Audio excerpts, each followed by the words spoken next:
So good morning, everyone. Good morning. Good morning. I really wish I wasn't standing behind this podium. For those of you that don't know who I am by now, my name is Helen Sneed, and I am the new Executive Director for the Tunxis Community College Foundation.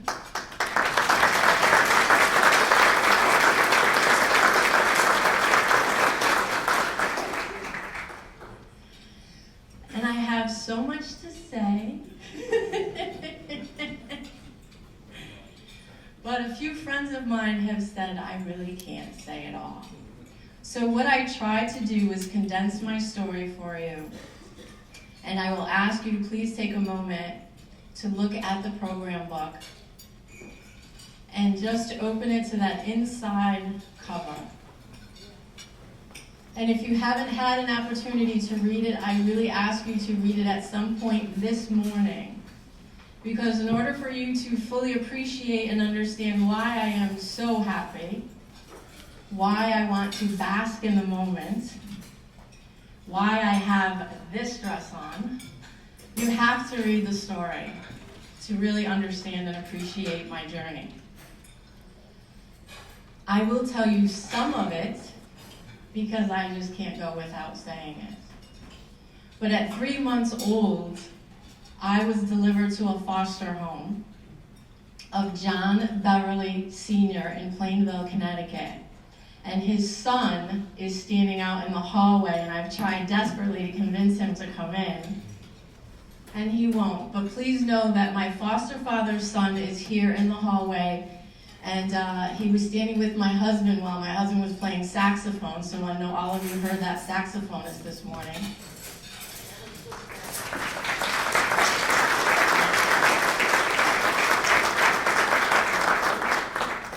Additionally, my foster father's grandson is sitting over here at table 11.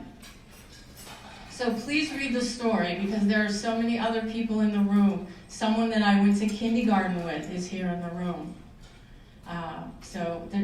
It is an incredible story, and I must tell you, sometimes it's hard to believe that I did live it. But I graduated from Tunxis Community College in 1989. And my marketing professor is here in the room as well. So you really need to read the story. The program book also includes more than just advertisement. You'll see a poem from one of our professors on campus. You'll see a letter from one of the students, one of our graduates who's also in the room today, and she's at table 10. We've also added a notes page because you may have come empty-handed, not knowing what to expect today. And so there's a notes page there for you to take some notes, because I guarantee you someone will say something that you want to remember and take back with you.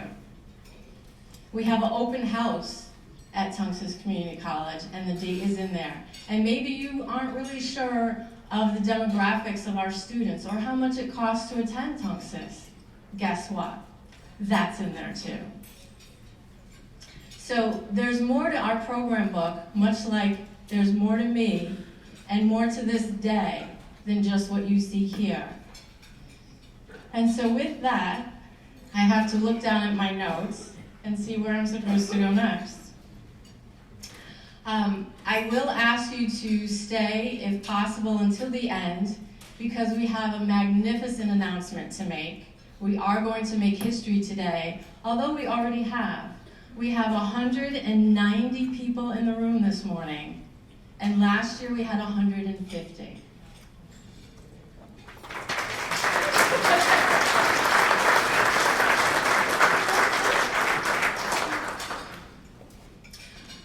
Hopefully at this point everyone has placed their business card in the blue box for the men, the silver box for the women. And we will be able to raffle a book by George Bodenheimer. Every town is a sports town. So we have one for a gentleman and one for a woman. So at this point, what I would like to do is introduce the president of Tunxis Community College, Dr. Catherine Addy.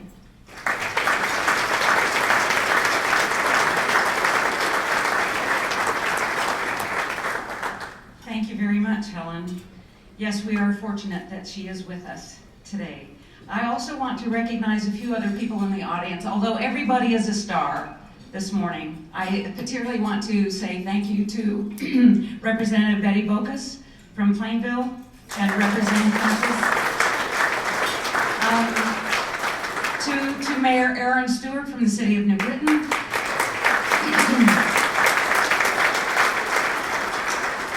One of my dear colleagues, President Ed Klonowski from Charter Oak State College. Charter Oak's one of our favorites. And many of our faculty and staff and students who are here this morning and Foundation board members, thank you very much for being here. You will note also on the first page of the program book that there is a letter from Governor Malloy. I do want to say that when I opened the envelope, there was no check. Betty, do you think you could look into that for me, please? Find out where the check is from Governor Malloy to go with the letter that he sent us. I couldn't find it, so. Oh, I said, okay. Anyway, we're very pleased to have the governor's recognition, even if we didn't get his money. So, yeah. For 45 years, the Tunxis Community College Foundation has been raising money that has gone to support our students, and we are very, very grateful for their support and appreciate so much what they have done for the college over the years. It's just remarkable the difference that opportunity makes in the lives of our students, and I think that is apparent, not only from Helen's story, which she has shared with us, but from the stories of everybody who has gone to college or has had somebody open a door or say, here, why don't you try this, or here's a second chance. And I'm very, very proud to be a part of this community, this organization, and I'm, excuse me, I seem to have a bug in my throat. I am very honored to have all of you here this morning, and we appreciate your presence, and thank you, George, for coming back to speak with us again, and we'll hear from you very soon. Meanwhile, Helen, did you have other announcements you wish to make? Okay. Thank you.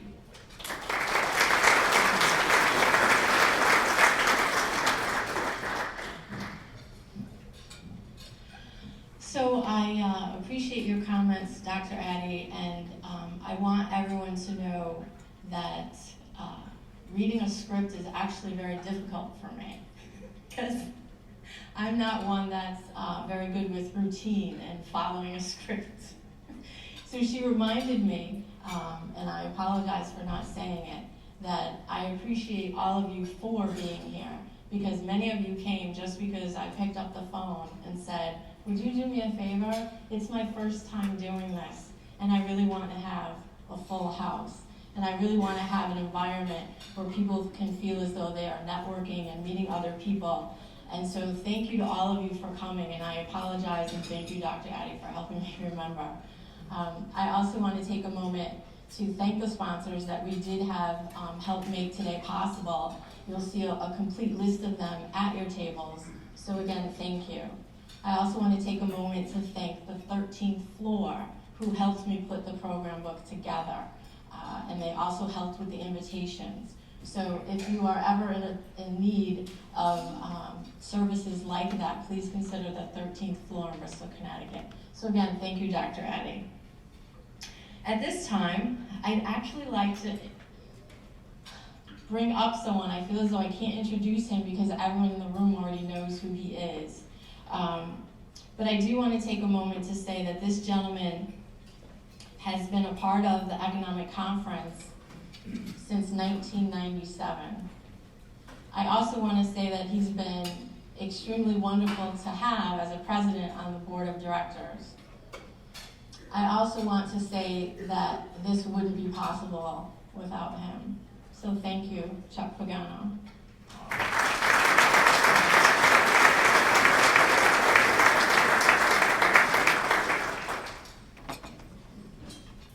Good morning, everyone. Thank you, each and every one of you, for coming and sharing and helping us out It's a very noble cause that we at the board have tried to endeavor over the years. For me personally, and I'll share my story a little bit later, community college is very, very important to my upbringing, and it helped me when I needed it. Number one, I'd like to have each and every veteran that's in the audience please stand up.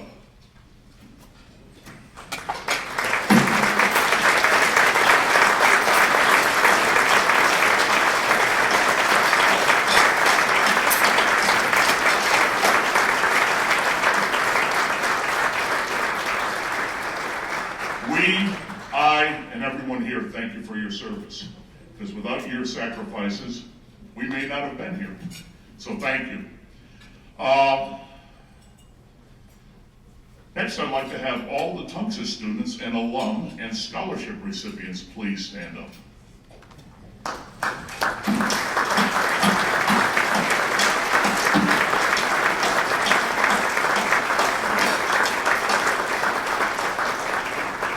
Each and every one of you make us look proud and happy, and we're glad to serve to help the cause. And finally, volunteers, staff, faculty, and foundation board members, please stand.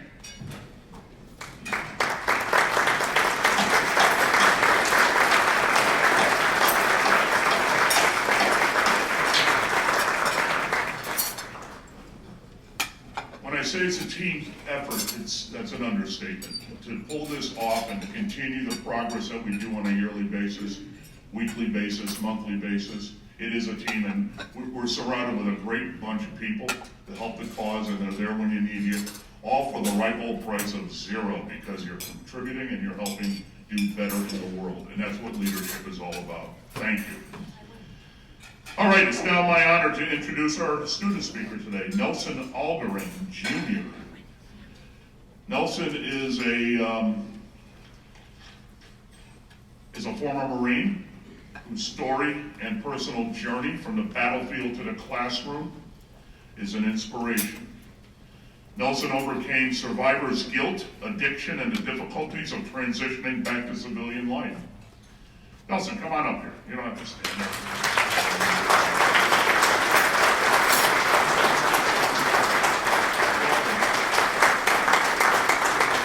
Nelson Algarin, everyone.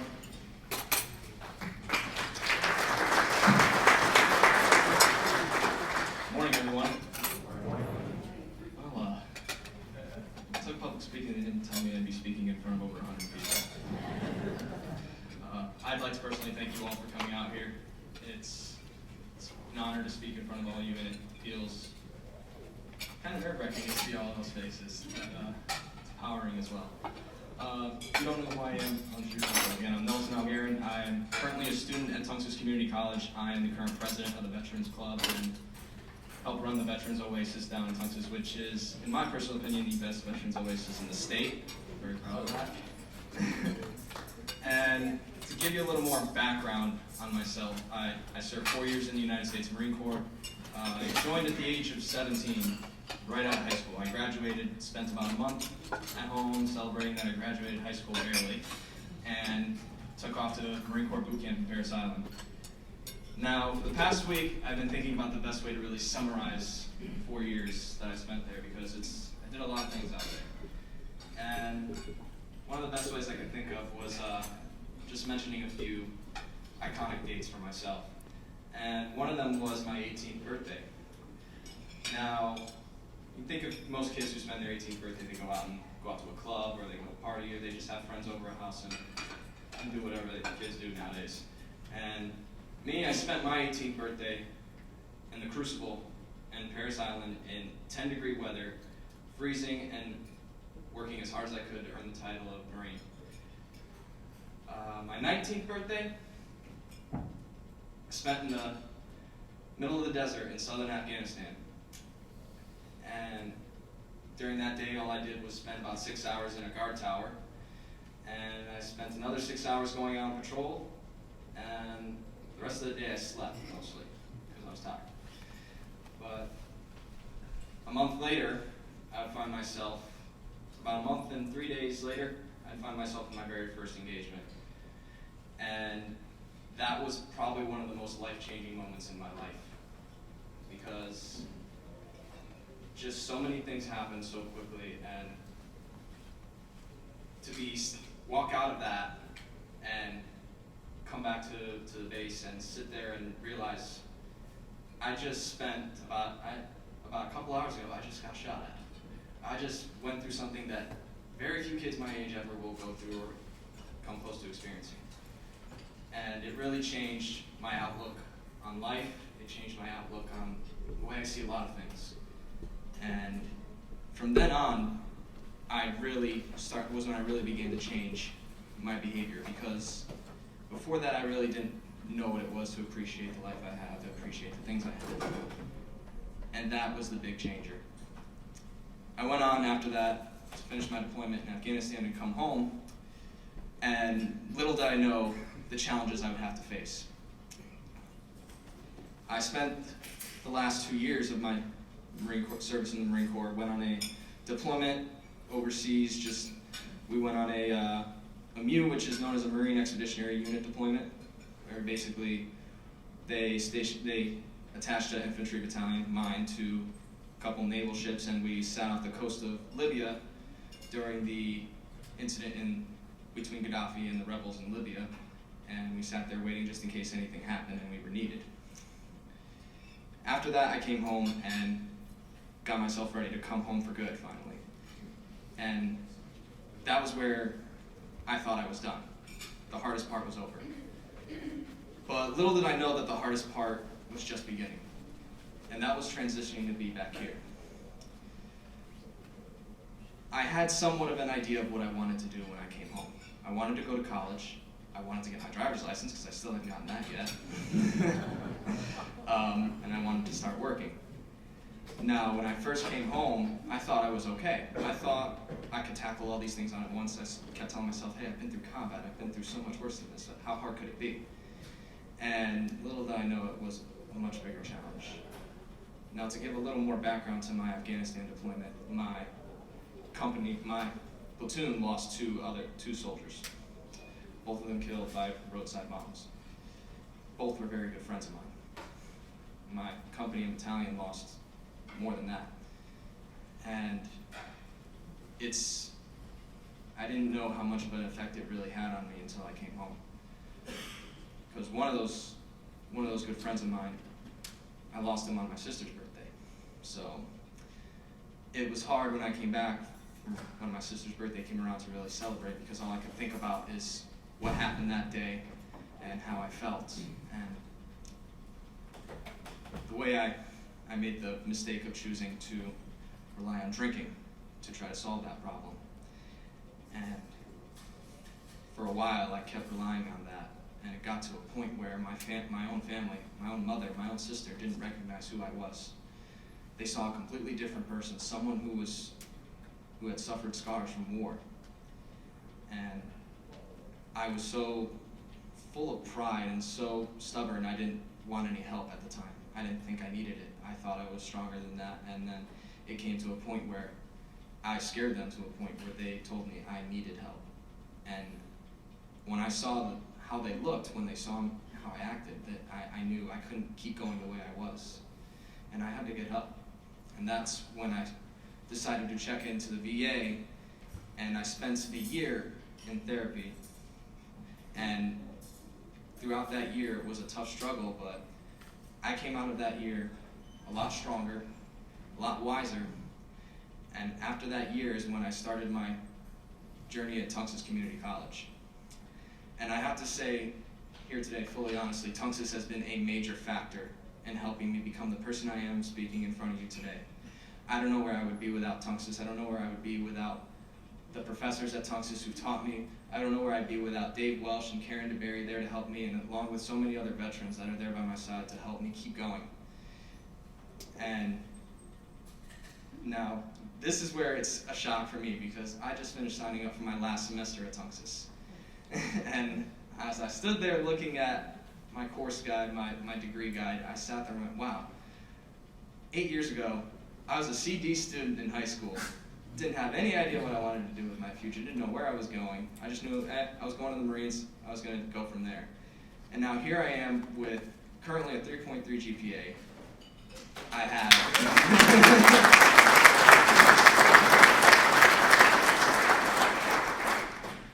sitting at a leadership role for my fellow veterans, and figuring out that I have so many skills that I never thought I had. Things like writing, being able to do math. I never thought I would be able to do things like that. I never thought I'd be able to publicly speak in front of over 100 people. I was antisocial when I was a kid.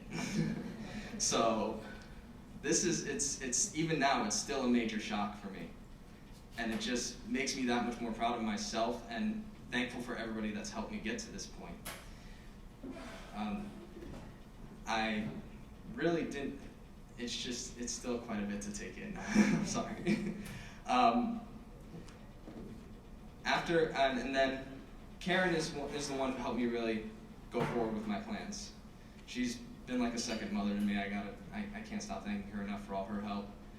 And then now here I stand, finishing up my Tunxis career, and I still have a long journey, because when I finished therapy, that's when I really pinpointed in on what I wanted to do. I plan on going to medical school to become a psychiatrist, because I want to go work with the VA as well, and I want to help fellow combat veterans get through what I had to get through. Because,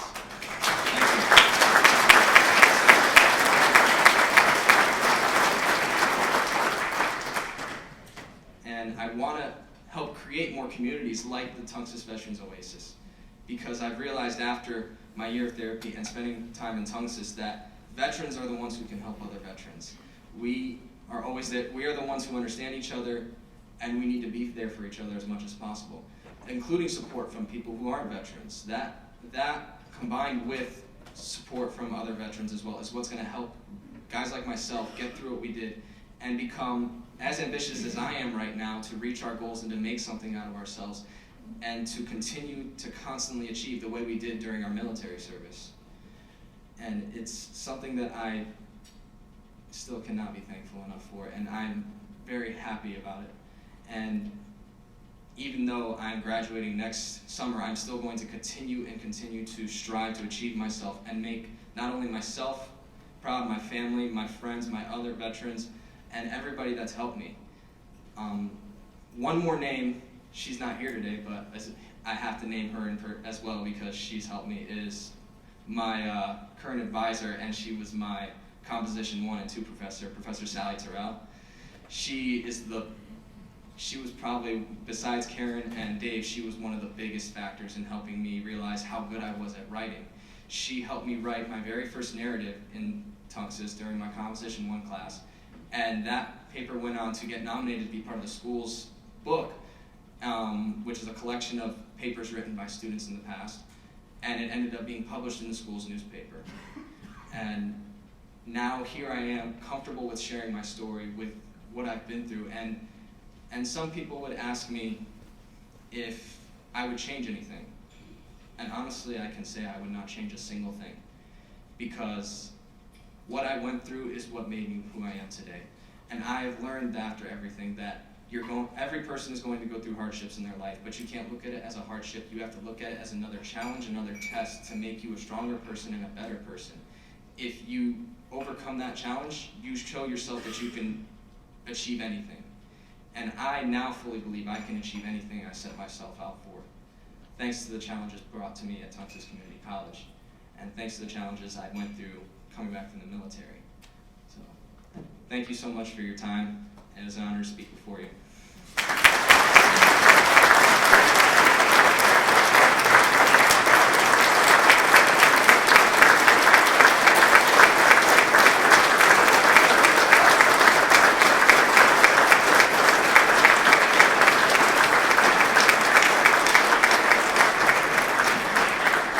Nelson, your historic journey is awesome. Your futuristic journey, what you have planned, is inspirational. I think I speak for each and every one of us here. Thank you, good luck, and we'll be monitoring you as your journey progresses. All right, it's now time for me to introduce, yes, Betty. Yes, Chuck.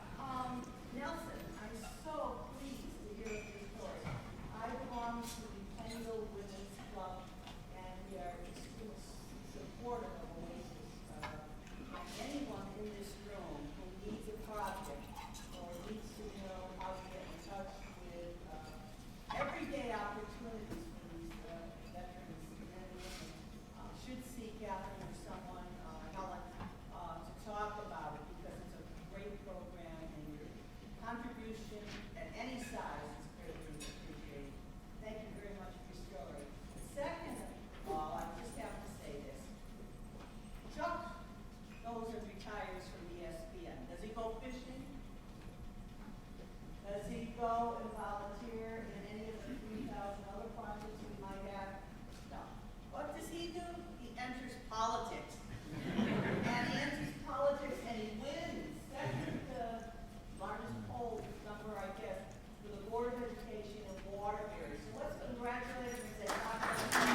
each and every one of you for bail money when that comes across my mouth. Don't forget I am from Waterbury.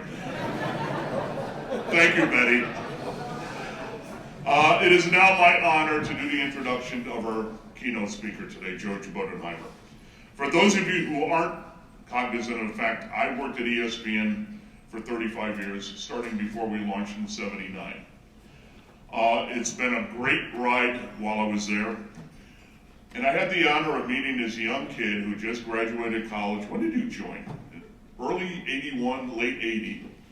Who was driving for the mailroom, bringing talent and videotapes back to the main campus, because it wasn't technically savvy back then. It was like bedrock, 2-inch videotapes, which each weighed about 48 pounds, Kenny. Well, I met this kid at the door of the tape room because I was working on the videotape machines, racking them up on the weekends. And I see this young chap out there with 3 videotapes in his hands, 2 in each hand and 1 under his arm, saying, "Where would you like me to put these?" And I think I rattled off because I was under a lot of pressure that day. ESPN was sort of like the 4077 MASH in the early days. There was no orchestration, there was no protocol. There was a lot of body odor, I can attest to that, because we were working and sweating our you-know-what's off every day, working hard and having fun. But George was out there with 3 videotapes, and I told him, I go, "You keep bugging me, I'm going to show you where they're going to go in a minute. And it's going to be uncomfortable." Well, if you read George's bio, and you'll read everything known to mankind about George, his official bio from the Walt Disney Company touts on his 8 domestic networks that he helped develop under his watch, the 12 HD services, high definition, that we launched under his watch, the nearly 100 million households that grew from 62 million, the 18 websites from 1, the 750 ESPN radio affiliates that we grew to. All I can attest to you is that he was one of our most savvy, compassionate, and smart leaders that the company has seen, and I've seen each and every leader. I've been working for George since 1999, a year after he became president of the company in '98, and I loved serving under him. He was the best boss money can buy, and he wasn't the easiest boss. He challenged you. You had to work your tail, and you had to have answers when he wanted them. But he had faith in me, and he allowed me to do what I do best, and be curious and be an engineer. But most importantly, George is a key friend, a friend that will be there for life. So it's my honor to introduce my friend, George Bodenheimer.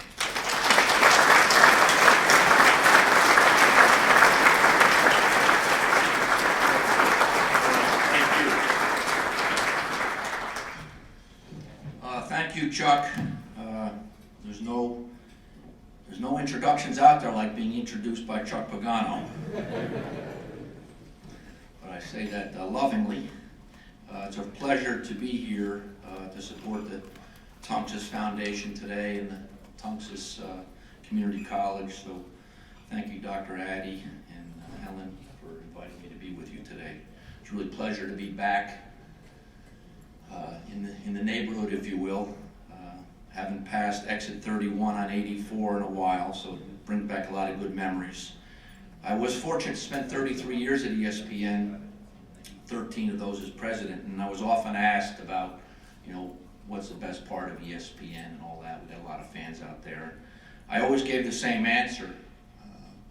The best part of ESPN is the people of ESPN, and we have a table, a representative table of our 7,000 employees here today, and I want to thank all my friends for coming out.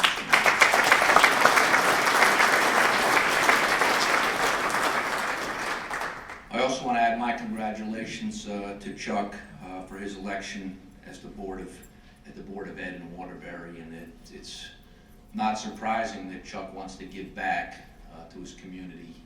So many of the ESPN people are interested in community service. We take a lot of pride in what we do with the company and giving back. And one of those things you can see on the air this week, of course, yesterday was Veterans Day, as we all know. And by the way, Nelson, truly my honor today to share the stage with you. And you're a heck of a public speaker, I'll tell you that.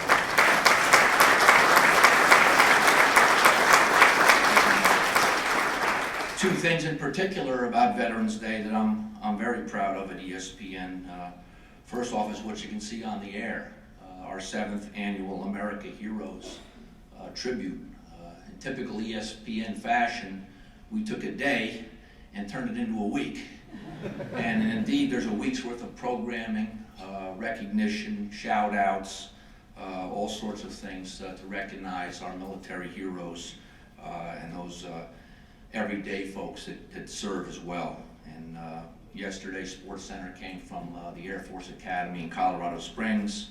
Tomorrow we'll be at Camp Foster from Okinawa, Japan, televising a college basketball game. And I'm just extremely proud on behalf of all the ESPN people for what I see on the air there. Secondly, and perhaps most importantly, an idea that emanated right here down the road in Bristol, but grew to be the entire Walt Disney Company, was an effort to hire vets as they come back from their military service. And we know so many veterans need assistance in a lot of regards, but certainly employment is one of them.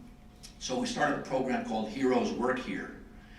And I'm really proud to say that since that program started in 2011, the Walt Disney Company has hired over 6,000 veterans to work at the company.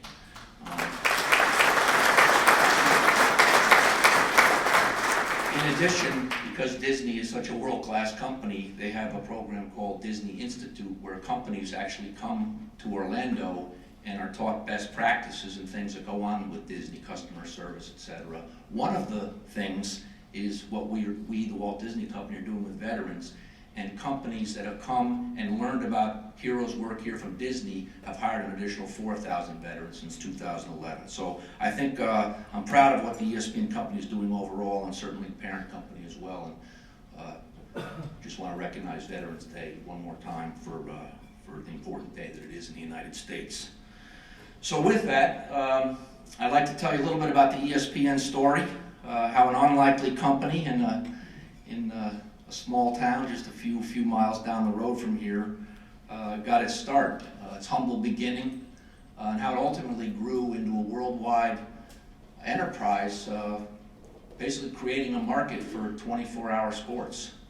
As Chuck said, I'm a mailroom guy, started in the mailroom at ESPN. I like to keep it simple. So I think there's three things that really drove the ESPN company and can drive your company as well, whether you're running or Tunxis Community College or any of the companies represented in this room. Three simple things: mission, brand, and culture. We'll take them in order and talk about mission first. Now, ESPN went on the air a short 35 years ago. How quickly did that go? September 7th, 1979, our founder, Bill Rasmussen, worked for the Hartford Whalers. That was, of course, during the WHA days, even prior to the NHL days. Any Whaler fans here? Yeah. Still like seeing the jerseys once in a while in airports and whatnot. But Bill has a distinction, many distinctions, but one of them was he was fired by Gordie Howe's wife. So out of work, he was thinking out what to do. We came up with this idea for a Connecticut-wide sports network, just our little state, televising sports around Connecticut. As he started to investigate this, and Bill was an entrepreneur, would not take no for an answer, loading up his credit card, borrowing money from his family. He did 3 deals that really got him underway. First, he did a satellite deal with RCA, $35,000 a month to rent his transponder, which Bill did. And they told him at RCA, gee, if you spend this money, Bill, there's no reason you have to limit your aspirations to the state of Connecticut, because the signal that you get will go through the entire continental United States. So that was his first deal. Second deal was get it distributed on cable operators. Out there, again, 24-hour sports in 1978 and 79, when he first started talking about it, was considered a crazy idea, but he managed to do a number of those deals.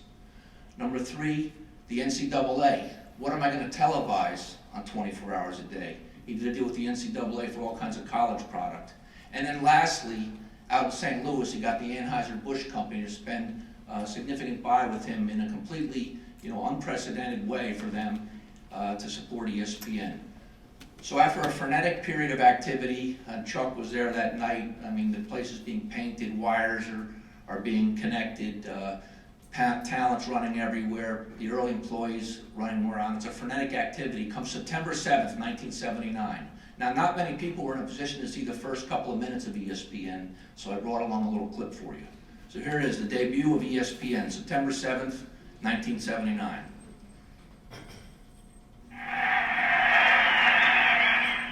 If you're a fan, what you'll see in the next minutes, hours, and days to follow may convince you you've gone to sports heaven.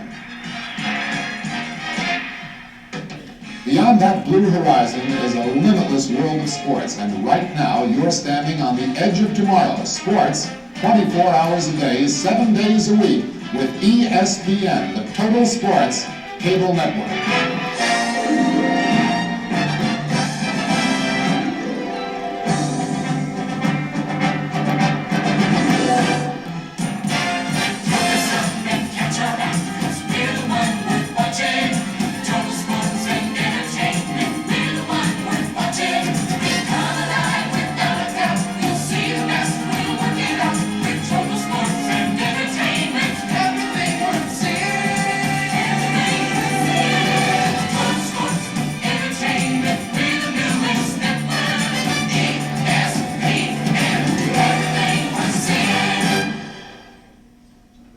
Yea, verily, a sampler of wonders. Hi, I'm Lee Leonard, welcoming you to Bristol, Connecticut, 110 miles from New York City. Why Bristol? Because here in Bristol is where all the sports action is as of right now. And we're just minutes away from the first event on the ESPN schedule. That's the 1979 NCAA College Football Preview.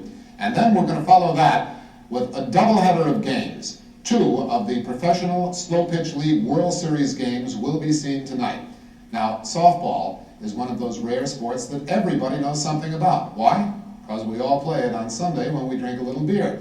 Now, here's another innovation on ESPN, and it's going to be a big part of our future. The Sports Center with George Grand. He'll have the latest on what's happening all around. George? Thanks, Lee, and welcome everyone to the ESPN Sports Center. From this very desk, in the coming weeks and months, we'll be filling you in on the pulse of sporting activity, not only around the country, but around the world as well. If it takes an interview, we'll do it. If it takes play-by-play, we'll do it. If it takes commentary, we'll do that too. That's the way we'll function from the ESPN Sports Center, and we'll be filling you in on further updates as the broadcast progresses. So as you can see, it was a fairly modest beginning. With that subtle beer plug for our Anheuser-Busch customers. But you know, someday, I hope I'm at an event, maybe it's at a big fancy thing or something, maybe even it's at the Waldorf Astoria in New York City, maybe it's even the mayor of New York City. Someday I'm waiting to hear the line, New York City, only 110 miles from Bristol, Connecticut. That day's gonna come. All kidding aside, it may not have been hung on the wall as it is now, but right then and that night, George Grand issued the mission of ESPN. He said, right from this desk, we're going to be serving sports fans and reporting on the news every day. And ESPN has been doing that every single day. Now it's literally around the clock, every one of those days since 1979, 35 years later. So we began serving sports fans right away. Often with sports that no one else was interested in. How about producing college football games from the back of a pickup truck? It would not have been hard for me to get you tickets to this Boston College hockey game. I get asked for so many tickets. I wish somebody once would have asked me for tickets to this game. It would have been easy. Or how about we settle in for a little slow pitch softball? That very first night, the first live event on ESPN, the Kentucky Bourbons versus the Milwaukee Schlitzes. Sponsored by Budweiser. I mean, we had the whole thing going that very first night. Oh, you don't have national football? Australian rules for the referees, they look like they work at CVS. We put up a graphic on the screen that said, we don't know the rules either. If you would like a copy of the rules to Australian rules football, send us a postcard. This is the copy of the rule book. Well, we got over 15,000 postcards I know. I was in the mailroom. We had to lug all those cards over to the marketing department to be processed. But you know what? All kidding aside, this is 1981.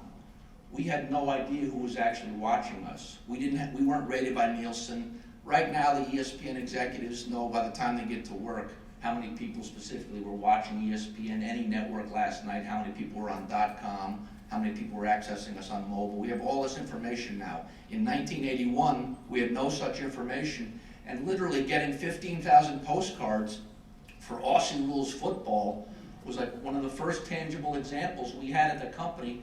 My gosh, there's people out there enjoying what we're doing. And there's fans out there. It was a big deal for us.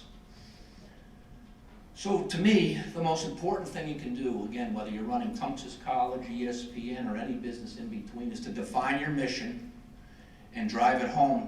To me, by far, the most important constituency. Yes, your suppliers must know, your customers must know, everyone you do business with must know, but to me, the most important constituency to drive your mission home to is your employees. Again, perhaps it was my mailroom background, I grew up there, and it felt like I knew everybody or close to everybody. To me, the employees of ESPN were always the most important constituent for whatever we did, including defining our mission. Next is brand. People always try to confuse, or I think a lot of people get intimidated when you start talking about brand. It means a lot of different things to a lot of people. If you're not a professional marketer, you didn't study it. I think it's needlessly way overcomplicated. To me, a brand is simple. A brand is simply what you think of when you mention a product, a company, or even a person. It's what comes to mind. That's the brand. Now at ESPN, like a lot of companies, we struggled in the early going to develop a brand. Over here. Hello. That's the situation in the NL West when Sunday's play began. The Dodgers and Giants deadlocked. I'm heading south. Scores! We've had a power problem here in beautiful downtown Bristol, Connecticut. But you are still hearing us through the magic of satellite. Fans booed Canseco's 2 performances and even pounded on the truck he was in when he left the park last night. Want me to give you the mic? Thanks. Yes, this is television where you need a microphone, that is for sure. Okay, so there you see Dave Revson walking right behind me. Andy, what's your take on this? You agree with Jim? Clearly, this is a veteran team, and they take a great deal of satisfaction in this. Well, they do take a lot of satisfaction. The same team that had a 49% interest sold also had a major trade rescinded. All right, so that's the latest word from Jack Donlin. What about the word from NFL Commissioner Pete Rozelle? He dumped a paper bag containing stocks and bonds worth $1 million. The set is jumping. We'll see you next week. Ladies and gentlemen, our national anthem. Oh, say, can you see and the rocket, red flag? That was George Bodenheimer.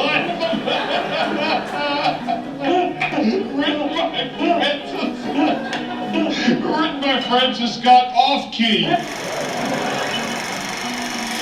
And I think the one thing that's interesting about the USFL people, George, is... In Mobile, Alabama for SportsCenter, Luke Palmer, ESPN.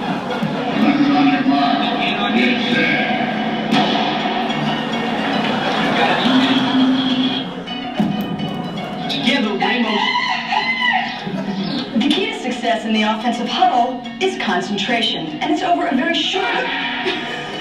Together, Ramos and Heat-Up sparked the U.S. offense in the second half against Germany. Now for Keith Millard, he's almost home again as training camp nears an end. Good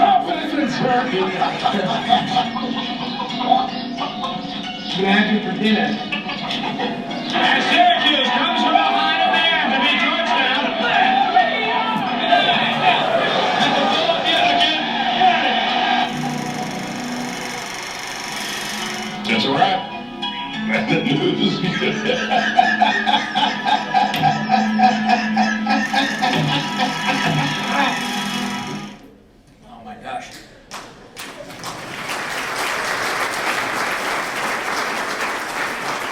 I've seen that tape about 1,000 times, but I love seeing those clips every which time. Now, all TV networks certainly, and certainly all companies have their version of a blooper reel and rough going. But for us, the reason I like to show that tape is I think it was something different. It taught us to laugh at ourselves. It taught us not to take ourselves too seriously. In fact, we used to say at the company, we take our sports seriously, but we don't take ourselves too seriously. And now we know, of course, after 25, 30 years of research, that the fans like ESPN, what we do on the air, having fun and laughing. We try to get everything right? We try to report every score correctly, pronounce everybody's name correctly, report the stories accurately, and we work hard at that, but we also like to have fun. So the important point for businesses out there is to build and nurture your brand.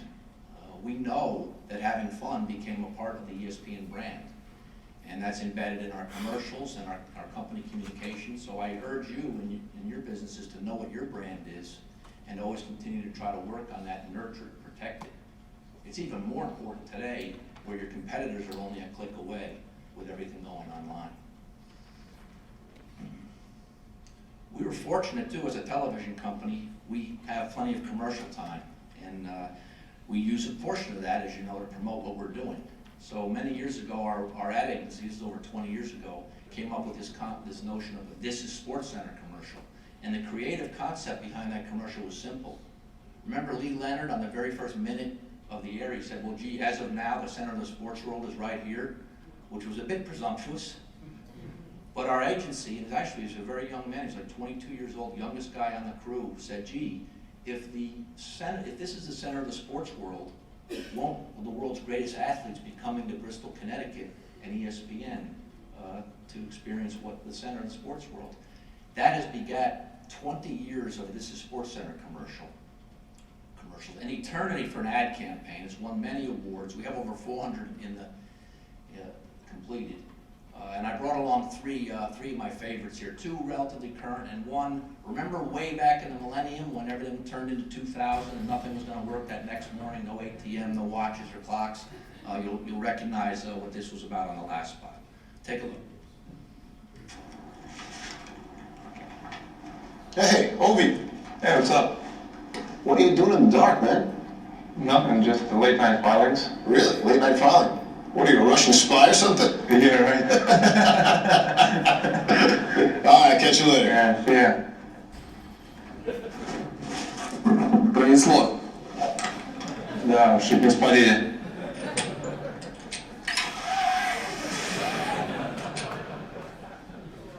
It's hard to find an expert more dedicated than John Clayton.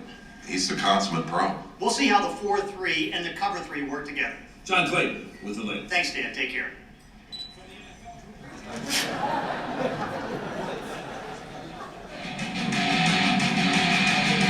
Whenever we need a brilliant insight, he's available at the drop of a hat. Hey, Mom! I'm done with my segment!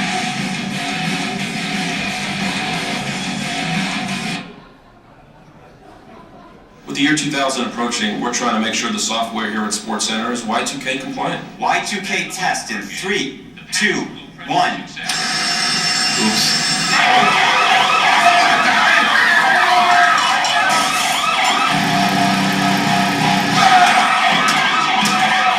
More from the NBA and an NFL trade right after this. We definitely have a few bugs to work out, but we'll be ready. Follow me! Follow me to freedom! Those commercials have done as much to build the ESPN brand as anything we've done in 35 years, and we get a tremendous amount of feedback on them.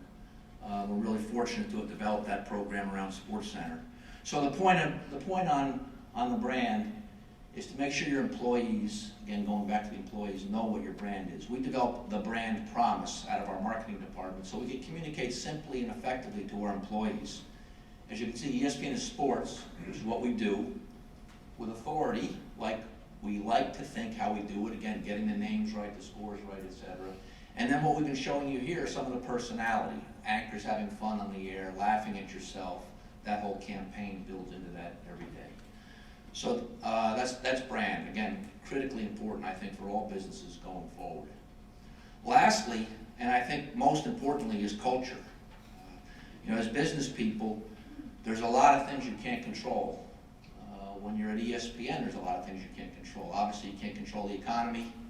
You can't control what your competitors do. You can't control which games are good and bad. You have blowouts. But there is one thing that you absolutely can control if you're running an organization of any size. It's the culture.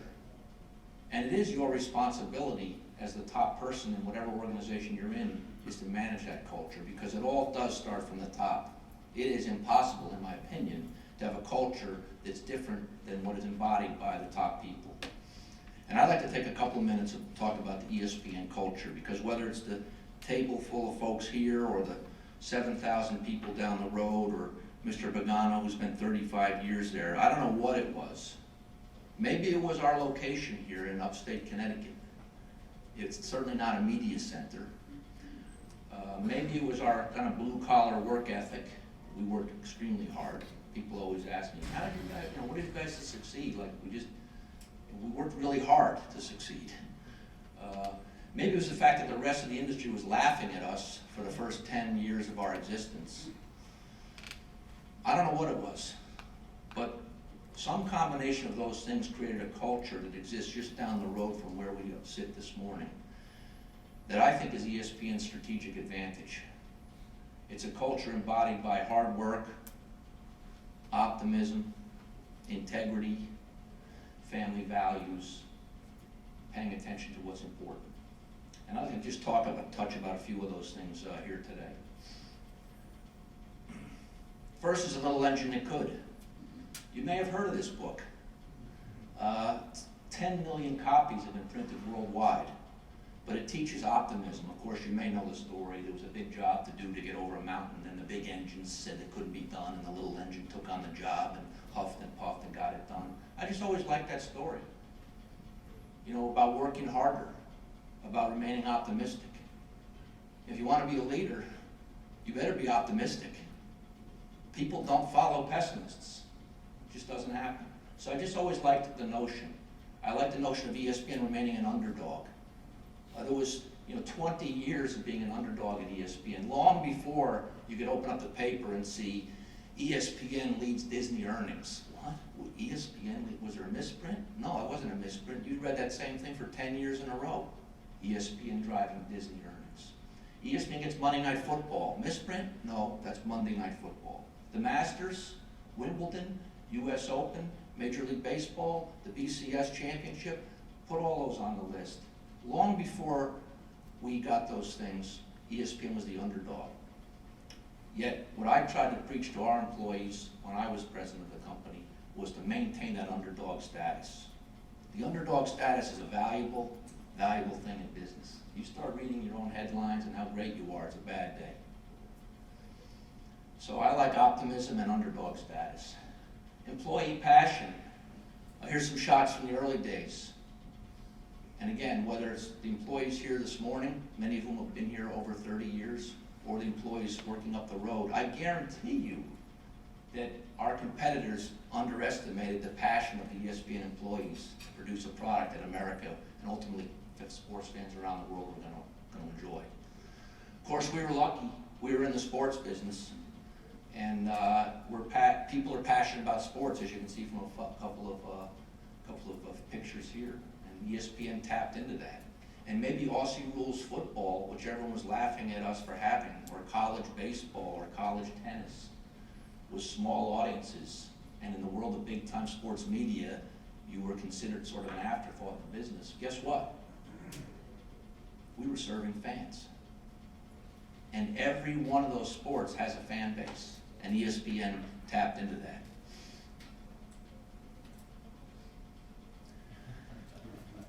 Maybe some of you have seen this photograph. It was the Associated Press Sports Photograph of the Year, 1965. It's from a football game, not too far from here, in Mount Herman's. It was Mount Herman's versus Deerfield from Massachusetts. And as you can see, while there's a full-fledged three-alarm blaze going on right behind the football field, the players, and certainly most of the fans, were focused on the game.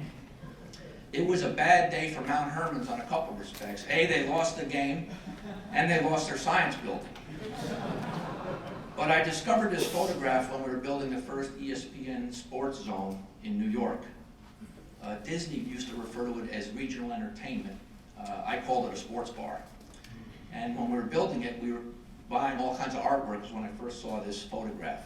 So I bought one for myself and it hung outside of my office for 10 years, just to get across to people about paying attention to priorities and focus.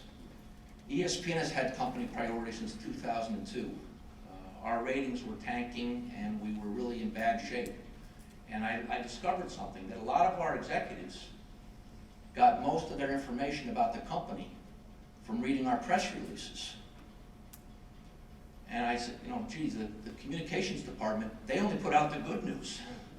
They didn't ever issue a release that said, ratings tanking, president clueless, somebody do something.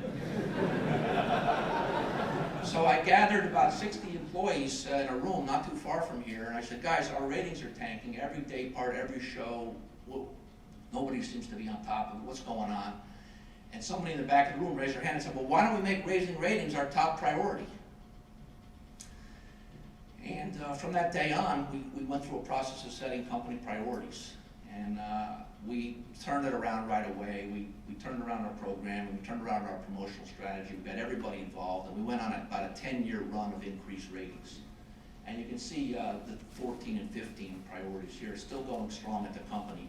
The point is, I guarantee you that the simple act of setting a small number of company priorities and then communicating it to all of your employees, not just the executives, whether the employees work in the mailroom, the security office, the accounting, legal, wherever they are, everybody can play a role and everybody should know what the priorities of the company are. I believe it's showing respect for your employees.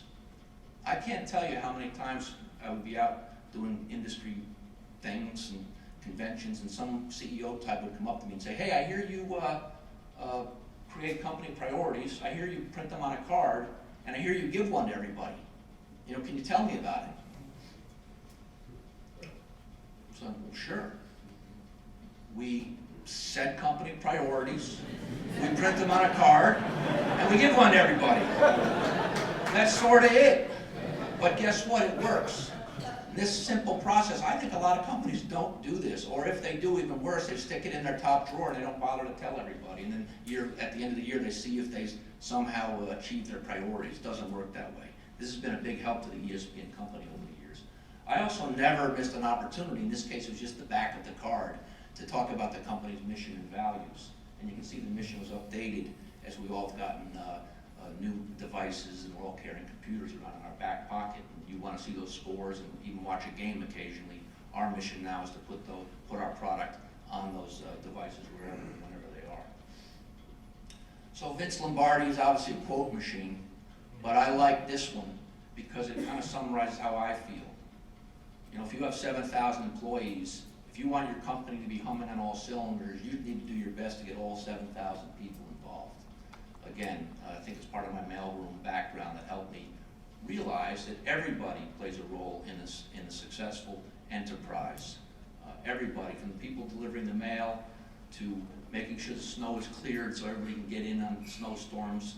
Everybody plays a role in the company, not just the guys and gals who are in charge of sales or programming who get all the credit for everything. Everybody. And I always like this quote to embody that. Here's just a quick shout out to my current ESPN mailroom guys. I don't go anywhere around the country without giving a shout out to the mailroom. So the point is, if you can develop a winning culture that breeds and feeds on success, where people expect to succeed, and they know what the mission is and they know what the culture is, you can make a mistake at ESPN as long as it's an honest mistake. And whenever somebody picks up the paper tomorrow and reads that Tim Cook at Apple is coming out with the iPhone 7A or iPhone 8, I don't want anybody, at least in my days there, waiting for gee, I wonder if George is going to decide if we're going to serve the iPhone 7. And I wonder if we'll get a memo from him. No, don't wait for any memos from the corner office. Sometimes it can be a very long wait. I want everybody to know that our mission is to serve sports fans. And you better believe our goal is to put our product on that, whatever that new technology is, as fast as we can with the best business model we can. That's the culture that exists at the ESPN company. So really, I think it's those three things that have driven our company all these years, and again, I believe can drive your company as well. Mission, brand, and culture. Your mission can evolve over the years. It doesn't have to stay set in stone. As I mentioned, ours evolved over the years as all of these tablets and devices were created, and it's pretty clear. The brand has certainly grown over the years, from Aussie rules football and slow pitch softball and college hockey to some of the product you see up there. And then, my challenge to you is to think about your culture. Does your culture serve your business's needs? Is it your strategic advantage? I love the quote attributed to Peter Drucker about how culture eats strategy for lunch. I believe that. We all know business is tough and getting tougher. And you find obstacles every single day. But having a culture that blows through those obstacles and wants to succeed is the most valuable thing you can instill at your company. And I believe that culture is alive and well at the ESPN company. Lastly, I also believe that successful companies have a responsibility to give back to their communities. And as we see here today, and many examples of supporting Tunxis College here, it's such a great thing. It's the kind of thing that makes us a great country, supporting colleges, community colleges that give so many people an opportunity. ESPN founded the V Foundation for Cancer Research in 1993 when our colleague on the right, Jim Valvano, was only a few weeks away from passing away of cancer.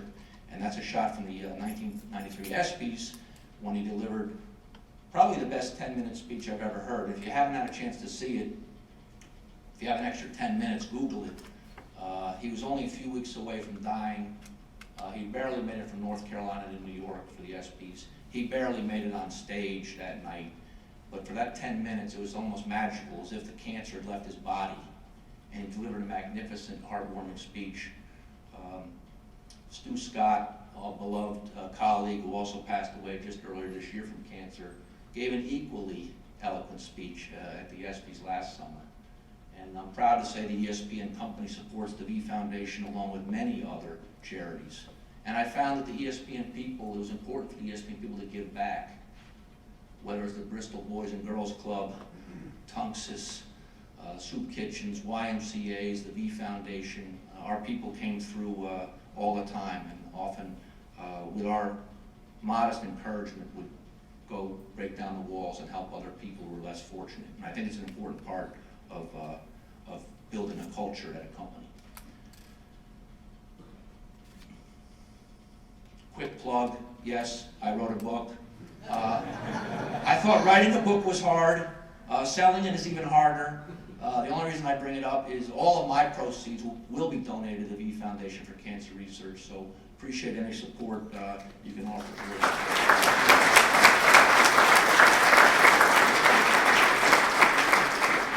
So lastly, ESPN wouldn't be anywhere without the wonderful sports fans. So this last clip is dedicated to sports fans, not only here, but around the world.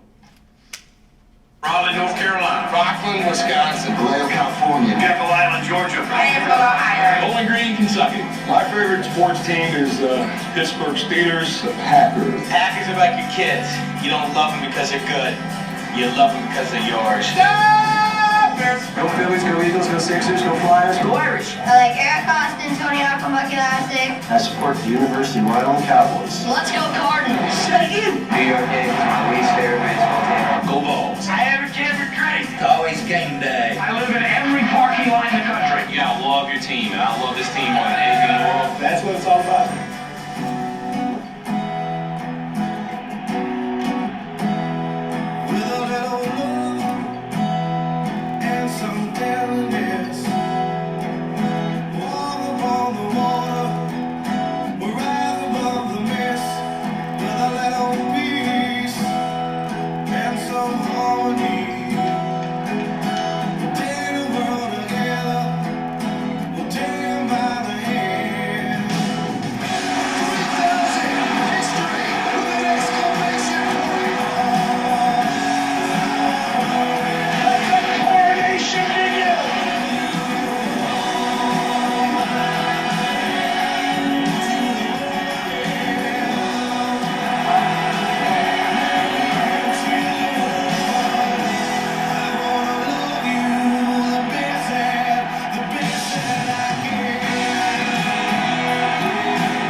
Cubs have completed the perfect season.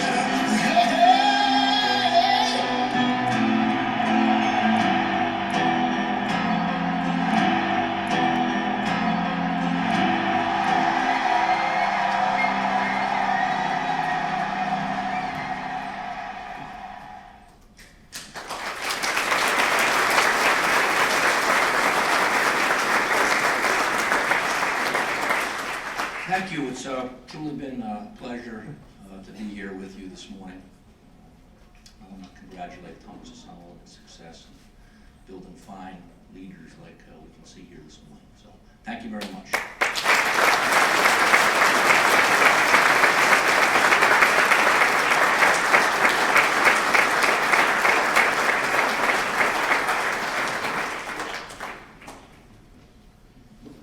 George, thank you very much.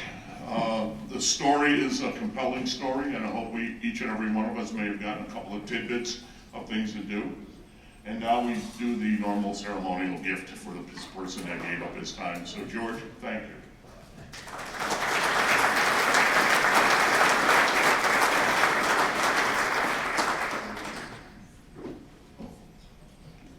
Nelson, we also have a gift for you for doing such a great job up here doing your did a great job. And we'll give you a copy of George's book, which will be eventually signed by him also. Now, Ellen, okay, it's your turn. Okay. I can fill in for a couple of minutes. I don't do anything without a script now that I'm retired. After you. Oh, wow, what morning. This is really amazing. It really, really is.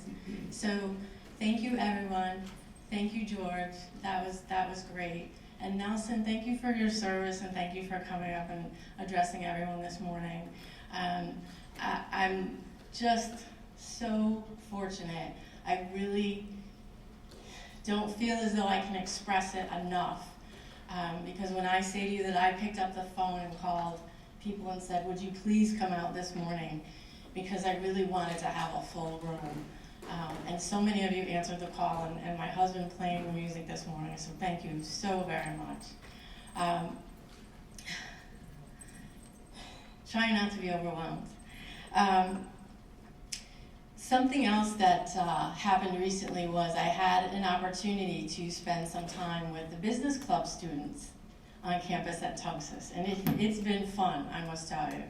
And so I thought, to keep things interesting and to introduce in another way some of the students to you, I thought that when we do the drawing for the business cards raffle, that I would call up Nicole, and I know she's here.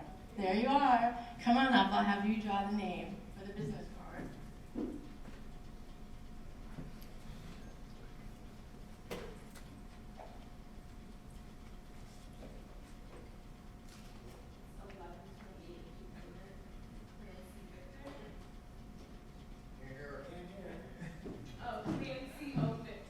Clancy, Victor from 1128 Entertainment.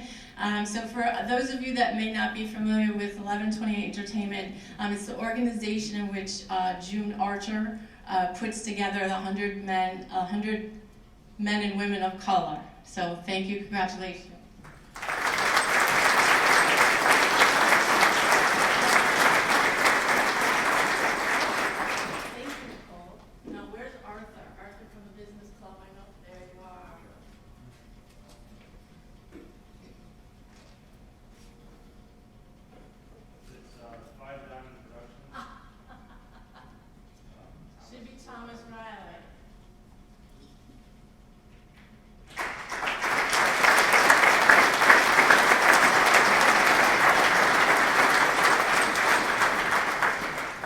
So this is Thomas Riley. His wife and I work together at Channel 3. So thank you again. And that actually takes us to the raffle that we had, but I can't call it a raffle.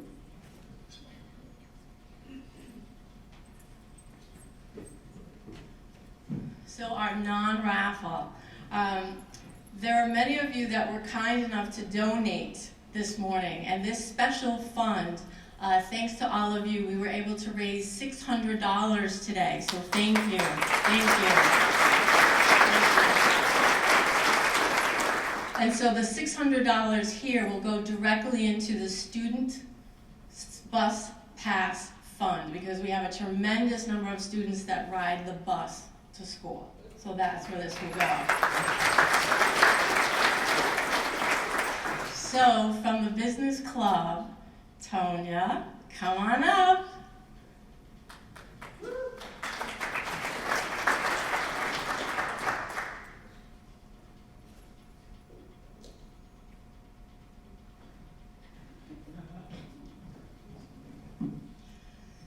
All right, without the glasses. If ESPN can have bloopers, so can I. 581795. Last 3 digits, 795. All right.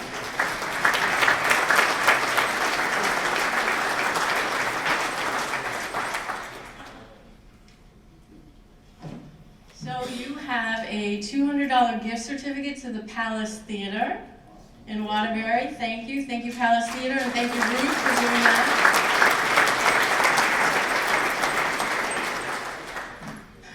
Chuck, did I miss anything? Nope, I think you got it all. Okay, all right. Based on the script I got. All right, Chuck, you're up. Okey-dokey. Once again, thanks to everyone. I'd like to personally thank Helen for taking the helm this year. She made my life incredibly easy, so thank you, my dear. And she raised it up a bar, or 2, or 3, so thank you. I mentioned earlier I'm passionate for serving the community college space because I reflect back a lot. I remember my kindergarten teacher, Mrs. Cipriano at Duggan School in Waterbury, who taught me how to play with people, which helped my desire to play with people nicely.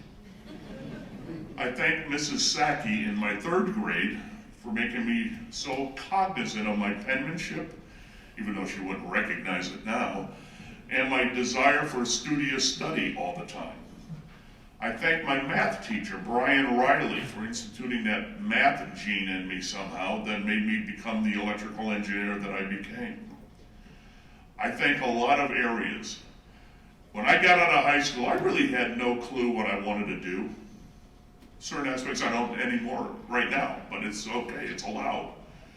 But I found myself trying to figure that out by going to a community college.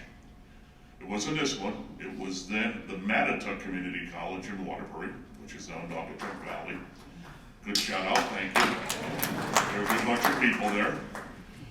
It helped me find who I wanted to become. It's where I found engineering. It's where I found my desire for study. I spent 2 years there and I went on to university at the University of Hartford and I went for electrical engineering. That's why I'm passionate about what I do here and helping raise funds. Because at the community college level, the word key is community. People have hardships. They're starting out. They may be a single mother or a single father with children that needs that extra bump up. That's why I'm here to help serve, and I know that's why you're here to help us out with our mission. So from the bottom of my heart, thank you to each and every one of you for your outpouring today. I appreciate it. Now, I get to talk about scholarships. We exist because of scholarships principally, as you're all well aware of. And we make money for them, and last year our scholarship number was $57,000, which will be rewarded on Thursday, May 19th, at the Student Awards Night as a result of sponsorships from today's economic conference. It's just for you to get an understanding of what we're here for. There are 2 $1,000 scholarships awarded, thanks to our wonderful anonymous sponsor, whoever they are. So thank the anonymous sponsor. Yay. 2 $1,000 scholarships awarded thanks to our platinum sponsor at ESPN and Stanley Black & Decker. Thank you. And five $500 scholarships awarded thanks to our Gold Plus and Gold sponsors. Webster Bank, the Barnes Group, the nice folks at D'Amato Construction Company, the Follett Bookstore, and Trunk Incorporated, one each. So thanks to each and every one of them. My official duties are over. I now turn the floor back over to Helen. Thanks, everyone.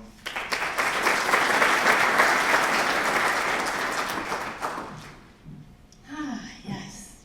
So one of the things that I started talking about in the last 3 months since I took over this role was that our students live, work, and play wherever you do business. And so with that in mind, as you leave today, although we're not quite done, but as you leave today, we have that person I talked about that I went to kindergarten with. Her name is Pam Keyser. Her dad was Coach Keyser. Standing there at the door as you exit, and they are going to provide everyone with a Coastal Connecticut magazine, because I just want to reiterate the fact that our students are not just from the Farmington Valley. Our students live, work, and play where you do business. And so the foundation has broadened our scope, and our students at Tunxis actually come from 103 towns and cities here in Connecticut, just to give you an idea.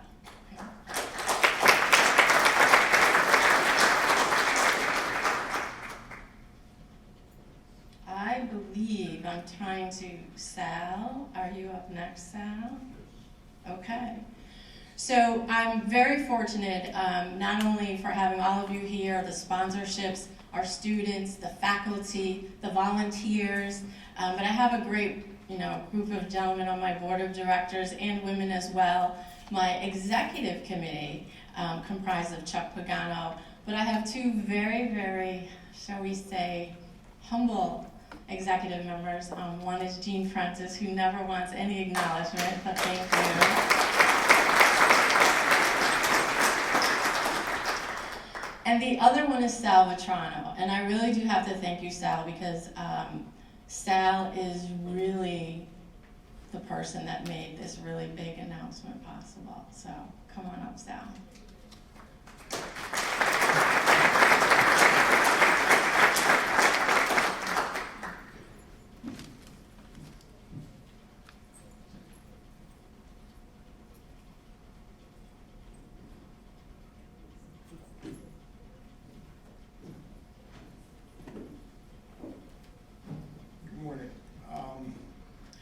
I promise I'll only be a minute, but I do want to take time to tell you about this very special event. I've been associated with the Bristol Housing Authority for probably 30 years. I know it's hard to believe, I don't look that old, but it's true. In a lot of different capacities, but I can tell you that this administration and this Board of Commissioners is probably one of the most forward-thinking and proactive group moving forward the mission of the Housing Authority that I've ever worked with. Now, we all know that the major mission of the Housing Authority is to provide affordable housing to those who can't afford it on their own. The Bristol Housing Authority has taken that mission and moved it beyond just providing affordable housing, but also to develop a family self-sufficiency program. The family self-sufficiency program is a project to, as the name suggests, to develop family capability to be self-sufficient. They do things like resume building and interviewing techniques, job searching, financial coaching, home ownership counseling. Well, one of the other things that helps to create self-sufficiency, as we all know, is a college education. And I'm happy to tell you that the Bristol Housing Authority has donated $50,000 to Tunxis Community College Foundation to provide scholarships for the students who are residents of the Housing Authority. And hopefully that $50,000 will provide those scholarships for somewhere around 10 years at about 5 scholarships a year. So with that, we have a presentation of the check.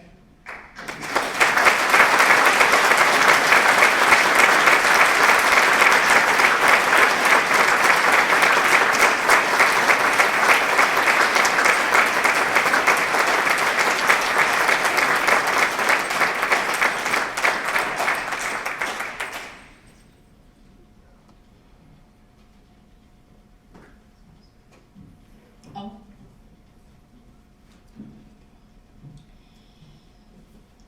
What can you say other than thank you? Thank you to my daughter. Thank you to David Sanabria, who greeted you this morning and handed out program books. But the Bristol Housing Authority and your commissioners and what you did here today is just absolutely amazing, because you didn't just drop off a check. You were here, you were engaged, you were part of the day, you helped make today just wonderful. So again, thank you to all of you. I truly, truly appreciate everything you did today, whatever you did to change your schedule, to change your routine. We have chiefs of police in the house as well. Criminal justice is our second biggest program at the college. Just thank you. I am forever grateful. I truly, truly am.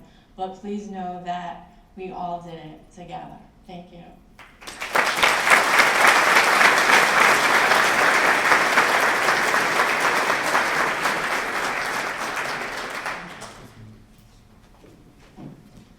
So, because I'm not done, I mentioned that program book, and I thought, you know, with a little bit of marketing, thanks to my marketing professor. Where's Nancy Gristilli? Nancy Gristilli is on our board of directors and was my marketing professor when I was at Tunxis. I thought it would be a good thing to make sure that we invited all of you to have dinner at the Willows restaurant. So where's Corey and Jason? Jason's here from the Doubletree Hilton in Bristol, just down the street from ESPN. So thank you. They worked with me to put together what we call a good neighbor night. So if you would please consider having dinner on December 10th at the Willows restaurant at the Doubletree in Bristol, Connecticut. The Hilton will donate 10% of the proceeds to the Tunxis Community College Foundation.